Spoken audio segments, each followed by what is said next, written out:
Here at the Robinhood homepage, basically, if you already completed the sign up for Robinhood account and then finish signing up right here, where you insert your phone number, your address, your zip code, and then also your social security number, your account was already turning on two-factor authentication or 2FA on Robinhood automatically.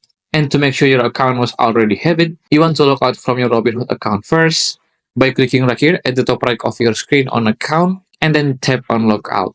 And then right here at the login page, you want to type in your email and password and then click on login. And after you type your email and password, there will be this notification. So you can choose whether you want to receive the code from Robinhood application on your phone, or if you're not installed the application yet, you can also receive it from your phone number by SMS by clicking on send text instead. After that, you can just type in the code right here and then click on continue.